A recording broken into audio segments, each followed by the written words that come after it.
pour ceux qui sont nouveaux sur cette chaîne, je m'appelle Christian, Christian Seri, je suis agent immobilier ici à Dallas, dans l'État du Texas.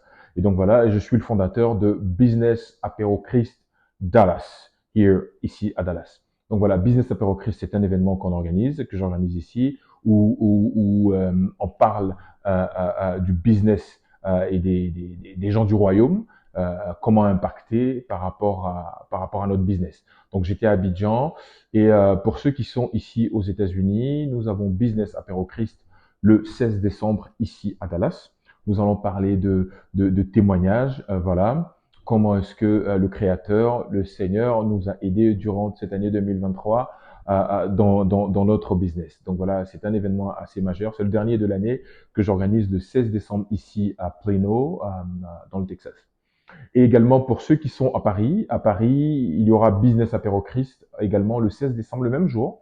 Donc voilà, et donc là-bas, nous parlerons de financement, comment financer ces projets.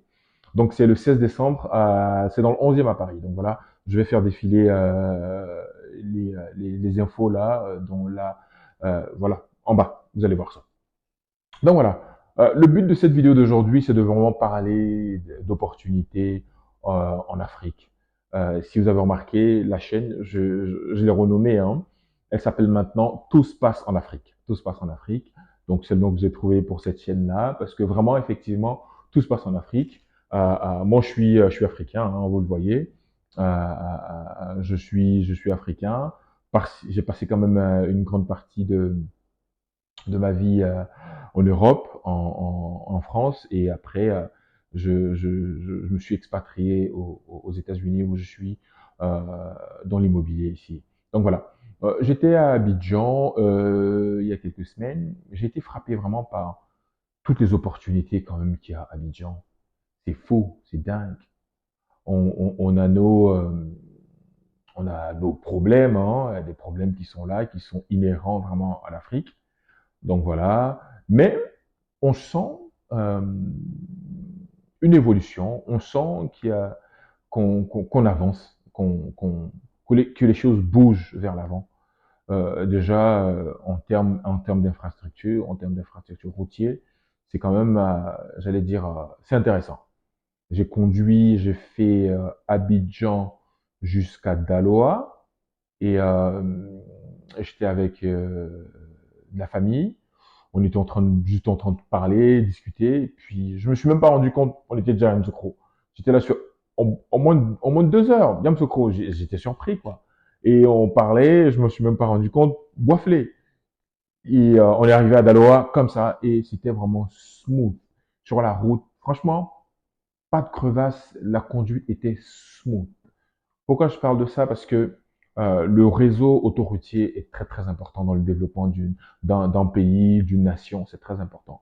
Le fait de transporter des marchandises d'un point d'un point A à un point B sans qu'il y ait de rupture vraiment de stock ou de vraiment d'incidents pendant le parcours, c'est super important. De transporter par exemple le cacao ou le café depuis Daloa jusqu'à San Pedro ou bien depuis l'ouest, le fond ouest de la Côte d'Ivoire jusqu'au port d'Abidjan, et sans vraiment de soucis, c'est vraiment quelque chose de, c'est une avancée pour les dames qui sont dans le vivrier, pour de la banane qui vient de l'ouest du pays ou du centre, qu'on achemine sur Abidjan. En une journée, ça peut arriver facilement et très rapidement sur le marché, quoi. Donc c'est important parce qu'avant, vraiment, je me souviens que pour faire Abidjan Korogo, c'est pratiquement toute une journée, quoi. Ou Abidjan Daloa. Si Daloa, je connais bien Daloa parce que je suis né à Daloa, donc voilà, c'est pour ça que je dis ça. Et avant c'était peut-être 3 4 heures, mais on pouvait passer, j'allais dire, une demi-journée sur la route en train de conduire, quoi. Donc voilà. En termes d'opportunités, la Côte d'Ivoire est une terre riche. L'Afrique est tellement riche. L'Occident s'est développé, ils ont pratiquement tout fait. Quand on est en France, on peut se dire que Paris n'a pas été fait en un seul jour. Ils ont vraiment travaillé sur pas mal d'infrastructures, pardon, que ce soit dans l'éducation, dans la santé. Il y a vraiment des avancées. Il y a beaucoup de choses, quoi, au niveau de la technologie. Mais en Afrique, j'allais dire qu'il y a beaucoup à faire. Il y a beaucoup à faire. Et si vous avez remarqué pendant le Covid, lorsque le Covid, tout le monde pronostiquait que l'Afrique allait vraiment, ça allait être l'hécatombe, on allait tous mourir en Afrique. Mais vraiment, l'Afrique, ça en est très très très bien tiré. Ça en est très très bien tiré. J'ai des amis ou des connaissances qui vivaient en Europe, qui se sont juste rabattus sur l'Afrique et ils travaillaient de là-bas, quoi. C'était quoi, 1 heure ou 2 heures de décalage. Ils arrivaient paisiblement à travailler, quoi. Donc, et après ça, et après la fin du Covid, ils y sont restés parce que ils étaient bien installés. Il y a vraiment beaucoup d'opportunités.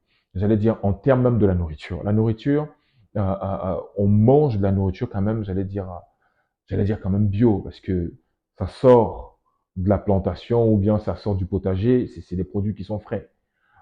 Contrairement à ce qu'on importe. On importe quand même au niveau du porc, au niveau du riz. Bon, ça, hormis les produits importés, la Côte d'Ivoire, vraiment, il y a beaucoup, beaucoup d'opportunités. Et même en termes de réseautage. En 2 semaines, les personnes que j'ai rencontrées en 2 semaines, c'était fou. J'étais au Sahara, au salon de l'agriculture et des ressources animales. C'est la folie, quoi. Il y avait près de, je sais pas, 30 pays qui étaient représentés, plus de, je sais pas combien, 400 000 visiteurs, et l'entrée était juste à 1 000 francs, quoi. Et c'était des opportunités vraiment d'affaires et de business. Je me suis fait vraiment pas mal de contacts, beaucoup, beaucoup de contacts. Les contacts qu'on peut se faire sur l'Afrique et sur Abidjan, j'allais dire précisément, c'est dingue. Et ce sont des opportunités d'affaires. Parce que c'est comme ça qu'on développe son business. Le réseautage, le networking, de rencontrer une personne qui connaît telle personne, qui connaît telle personne, qui connaît telle personne. C'est du bouche à oreille que les choses, voilà, un contact. Et ce que je dis souvent que une rencontre peut transformer la vie de quelqu'un d'une manière ou d'une autre. Absolument. Une rencontre fortuite comme ça, et vous parlez, vous vous rencontrez, vous vous rendez compte du moins que vous êtes sur la même longueur d'onde et vous parlez du même business, quoi. Et là, boum, les choses décollent. Les choses décollent, absolument. Je voulais parler également en termes d'immobilier, moi qui suis dans l'immobilier, et je voulais dire à ceux qui sont dans la diaspora ou même qui sont à Abidjan, qui veulent acheter des terrains sur Jacquesville, nous disposons de terrains à Jacquesville et également à Benjerville. Donc si vous voulez acheter des terrains, faites-moi signe et envoyez-moi un petit message sur Facebook, Christian Seri, Instagram, Christian Seri Realtor, ou bien même sur mon numéro WhatsApp qui va s'afficher là. Donc voilà, pour ceux qui veulent vraiment acheter des terrains sur la Côte d'Ivoire. Donc en termes d'immobilier, il y a vraiment aussi beaucoup à faire. Il y a vraiment, vraiment beaucoup à faire. Et avec mes équipes, nous sommes en train de travailler pour venir sur le terrain à Abidjan, nous installer, ouvrir une agence immobilière sur Abidjan, parce que on veut apporter notre expertise dans le domaine. Je suis agent immobilier ici à Dallas. On a ce qu'on appelle de best practices qu'on a ici. On a une manière de travailler. Je ne dis pas qu'en Afrique, les gens ils travaillent d'une certaine manière, mais je veux dire que je veux, moi, apporter ma pierre à l'édifice. Donc voilà, j'allais dire, en termes de fiabilité, en termes de, j'allais dire aussi de confiance. Parce que, je le dis encore, hein, bon, je suis quelqu'un d'assez passionné. Quand je travaille dans quelque chose, je m'assure vraiment que les choses sont faites en bonne et due forme, en respectant les délais également. Donc voilà, donc c'est important. Le domaine de la restauration. Le domaine de la restauration à Abidjan, c'est fou parce que les Ivoiriens, ils aiment manger. Ils aiment bien manger, ça c'est clair. Ils sont capables de payer vraiment beaucoup pour bien manger. Sur du bon poisson, je sais pas moi, du bon champagne à boire. Ils aiment bien la fête, les Ivoiriens. On se connaît. Donc voilà, et l'Ivoirien mange bien. Donc ouvrir un restaurant, un business de restaurant, ça va forcément marcher. Bien placé, bonne cuisine propre. Vous voyez l'exemple de Dabali Express, c'est quelque chose qu'on n'en avait pas. Ah bon, moi j'ai été manger là-bas, bon, c'est super bien, hein, mais en termes de goût, personnellement, je ne critique pas, mais il y a quand même des petites updates à faire là-dessus. Donc voilà, c'est un business qui marche bien. Je trouve que voilà, j'allais dire le goût est un peu standard, c'est un peu les goûts, c'est un peu neutre. Donc voilà, mais c'est bon, c'est bon. Ça n'existait pas avant. Et elle est sortie de là, de nulle part, elle a sorti Dabali Express. Donc le foutou, bien la sauce du terroir que tu veux manger dans un endroit propre, ça n'existait pas. Donc voilà, il y a beaucoup d'opportunités, que ce soit même dans le domaine des médias audiovisuels, des studios photos ou d'enregistrement vidéo, parce qu'il y a beaucoup d'événements aussi qui se passent à Abidjan, beaucoup d'événements. Les gens ont besoin d'équipes digitales, par exemple, de marketing, vraiment. Et ce qui est bien en Côte d'Ivoire, surtout en Afrique, quand tu travailles de manière avec l'excellence, c'est du bouche à oreille, quoi. Ça tourne très vite et les gens viennent très rapidement à toi. Donc voilà, des opportunités en Afrique, il y en a beaucoup, il y en a vraiment beaucoup. Moi, j'étais par exemple, un exemple tout banal encore, hein, je voulais manger de la viande, ce qu'on appelle soukouya, et donc pour ceux qui connaissent la Côte d'Ivoire à Abidjan, il faut aller à Port-Boué. Donc, je suis allé à Port-Boué, j'étais à Port-Boué, j'ai tourné à Port-Boué, cherché de la viande soukouya, pardon, pendant, je sais pas, près d'une heure. J'en trouvais pas. Partout où je partais, il n'y en avait pas. Et pour ceux qui le savent, cette viande-là, elle est vendue par, la plupart, c'est des Nigériens, les gens du Niger et du Niger. Les Aoussa, les Nigériens, ce sont eux qui vendent cette viande-là, ce qu'on appelle barbecue et tout ça, là. Ce sont eux qui le vendent en Côte d'Ivoire.